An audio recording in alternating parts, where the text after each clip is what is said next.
آج تو ہمارا معاشرہ اتنی تباہی کی طرف جا رہا، کسی کی بچی کا رشتہ ہو رہا ہو، کسی کے بچے کا رشتہ ہو رہا، اتنے ظالم لوگ ہو گئے، بچیوں کا رشتہ ایک تو بڑی مشکل سے ٹکتا، اس میں بھی جھوٹ اپنی طرف سے بہتان لگا دیتے، فلاں جگہ رشتہ ہو رہا، ارے اس کے اندر تو یہ خرابی ہے، اس کے اندر تو یہ برائی ہے، وہ لوگوں تم کہاں جا رہے ہو؟ ایک تو کسی کی بچی کا رشتہ توڑوا رہے ہو، رشتہ توڑوانا بہت بڑا گناہ ہے، اور اوپر سے رشتہ کیسے توڑوا رہے ہو؟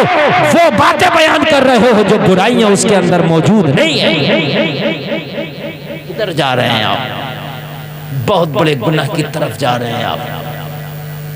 اللہ ابو لہب کا بیٹا بولا باپ جب وہ جھوٹے ہیں تو ڈرتا کیوں ہے؟ توجہ ہے؟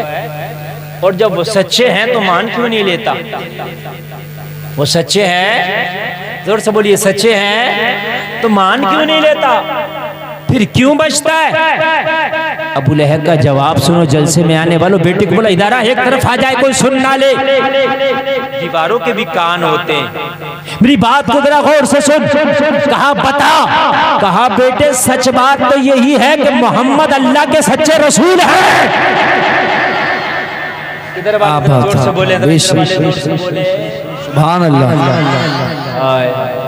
سچ بات تو یہی ہے کہ محمد اللہ کے، زور سے بولیے، ہے۔ تو بیٹا بولا جب ہے تو پھر کیوں بھاگ رہا ہے؟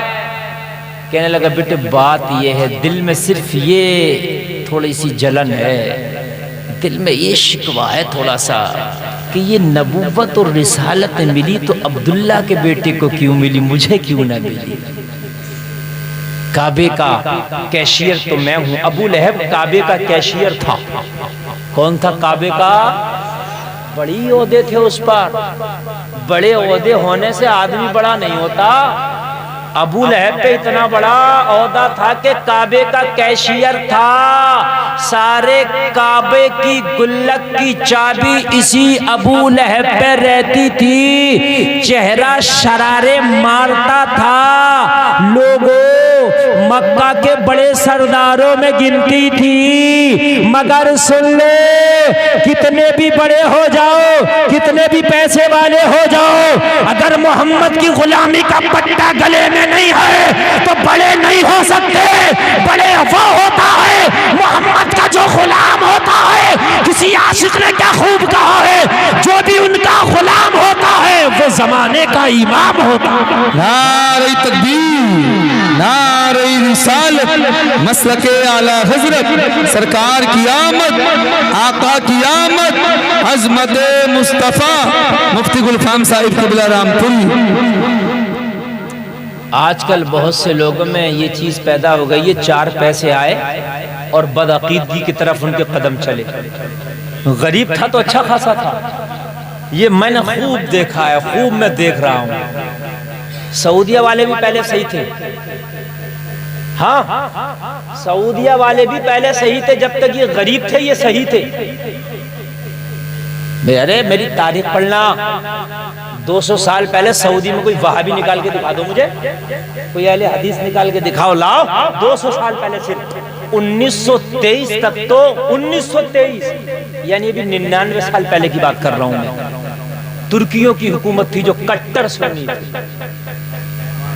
ہاں 100 سال کا معاہدہ ہوا ترکی کا جب اس سے حکومت لی گئی ہے، تو 1923 تک ترکیوں کی حکومت تھی جو کٹر سنی تھے، کٹر۔ کیسے سنی تھے یار وہ بھی بتاؤں تم، ہائے ہائے کہہ دو نا سبحان اللہ، ہائے ہائے۔ سنی کسے کہتے ہیں؟ وہ نہیں جسے سنی کا انجیکشن لگ گیا، نہ فجر کا پتہ نہ عشاء کا پتہ، ہاں ہنسنے کی بات نہیں۔ سنی وہ ہے جو نبی سے سچی محبت کرتا ہے، سمجھ رہے ہیں آپ؟ اور جب محبت کرے گا نا تو حرام نہیں کھائے گا، جھوٹ نہیں بولے گا، شریعت سے دور نہیں رہے گا، وہ ہے سنی۔ ترکیوں کے ہاتھ میں تھا پورا، اس کا نام بھی سعودی عرب نہیں تھا، اس کا نام حجاز تھا۔ کیا تھا اس کا نام؟ حجاز۔ آخری سلطان ترکیوں کا نام ہے، لوگوں سلطان کا نام ہے شاید عبد الحمید، آخری سلطان۔ عبد الحمید نے ترکی سے، کہاں سے؟ اور مدینہ تک ایک پٹری بچھوائی ٹرین کی، اور کہا ہم مدینہ سے ترکی کے لیے ٹرین کی ویوستھا کریں گے، ٹرین کی سویدھا کریں گے، کر بھی دی۔ مدینے میں ایک اسٹیشن بنا، ایک ترکی میں اسٹیشن بنا۔ میں بتا رہا ہوں تمہیں سنی کسے کہتے ہیں، وہ سن لو آپ، ہے نا؟ وہ سنی نہیں ہے جو خالی اپنے آپ کو سنی کہتا ہے، نمازوں سے دور ہے، نبی سے محبت۔ لوگوں نبی سے محبت اگر کرو گے تو یار برائی کی طرف انشاءاللہ قدم تمہارے جا ہی نہیں سکتے۔ عبدالحمید نے جنکشن ایک بن گیا مدینہ میں، ایک ترکی میں، اوپننگ تھی ٹرین کی۔ وہ انجن اس وقت کوئلے والا، آج تو الیکٹرک چل گیا، کوئلے کے بعد ڈیزل والا آیا، اب الیکٹرک چل گیا، بولو ہے کہ نہیں ہے؟ سب سے پہلے جو انجن تھا ٹرین کا کون سا تھا؟ کوئلے والا۔ پردوشن بھی بہت ہوتا تھا، آواز بھی بہت ہوتا تھا، اس میں آواز بھی زیادہ تھا، پردوشن بھی زیادہ تھا۔ عبدالحمید کو مدینہ بلایا گیا، ہائے ہائے کیا کرنا ہے؟ فیتا جو کاٹتے نا، رسم ہوتی ہے ایک اوپننگ کے لیے ہمارے۔ اب وہ اوپننگ آج تو فیتا کاٹ کے ہوتی ہے، پہلے فیتا نہیں کاٹا جاتا تھا، پہلے تو یہ تھا، شروعات یہ ہوتی تھی کہ سب سے پہلا جو خلیفہ ہے، سلطان ہے، وہ دعا کرتا تھا، اور دعا کے بعد میں پھر وہ کام شروع ہوتا تھا۔ دعا کی عبدالحمید نے، یا اللہ یہ میں نے جو کام کیا اسے قبول کرنا۔ دعا ہوئی، دعا کے بعد میں کہا انجن کو اسٹارٹ کرو۔ ٹرین کے انجن کو اسٹارٹ کیا نا تو اس میں آواز زیادہ ہوتی ہے، بہت زیادہ آواز، بہت زیادہ آواز، بہت زیادہ آواز، اسے کہتے ہیں سنی۔ کہا بند کر دو انجن کو، بند۔ سلطان کا کہنا بند، وہ کہنے لگا آج کے بعد اس انجن کو کبھی اسٹارٹ نہیں کیا جائے گا، آج کے بعد یہ ٹرین کبھی نہیں چلے گی، آج کے بعد یہاں یہ انجن کبھی اسٹارٹ نہیں ہوگا، اسے ایک طرف کھڑا کر دو۔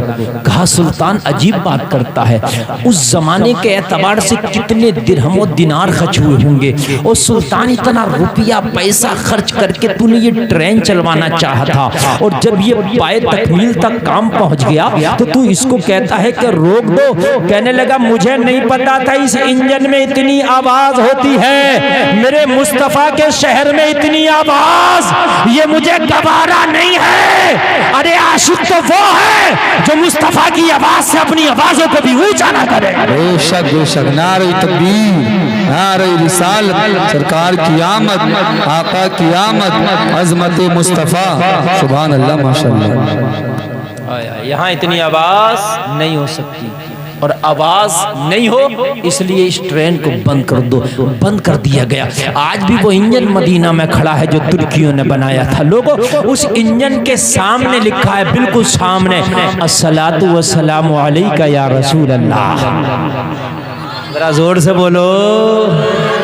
آپ یوٹیوب پہ گوگل پہ سرچ کر کے دے سکتے ہیں، ترکیوں کی بنائی وہ مدینے والی ٹرین، آپ دیکھ سکتے آج بھی وہ انجن ہے جس کے آگے لکھا الصلاۃ والسلام علیک یا رسول اللہ۔ صرف اس وجہ سے عبدالحمید نے اس پہ بین لگا دیا، نبی مدینہ نبی کا شہر ہے اور اس میں بڑی اونچی اونچی آوازیں ہوں، یہ مجھے گوارا نہیں ہے، اس لیے آج سے اس جنکشن کو بند کیا جاتا ہے۔ بے شک بے شک، بہت اچھی تاریخ حضرت، بے شک بے شک بے شک۔ ان کے ہاتھ میں تھا اس وقت وہاں کا نظام۔ اور ایک بات اور بتاؤں، 200 سال پہلے مدینہ میں، مکہ شریف میں بھی جلوس محمدی نکلتا تھا۔ سبحان اللہ بولو یار۔ وہ تو جب سے ان کے تیل نکلے، ان پہ ریال آئے، ان پہ مال آئے نا، یہ گمراہ ہو رہا۔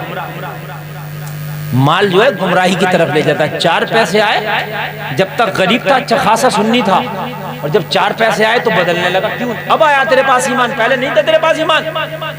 4 پیسے آئے، بڑے بڑے لوگوں سے معاملات کیا بنے، بدلنے لگا۔ وہ لوگوں اللہ سے دعا کیا کرو، مولا ایسی دولت دے جو ہمارے قدم نہ ڈگمگائیں، اگر قدم ڈگمگا جائیں تو ایسی دولت سے ہماری غربت اچھی ہے، ہماری غربت اچھی ہے۔ ہائے ہائے۔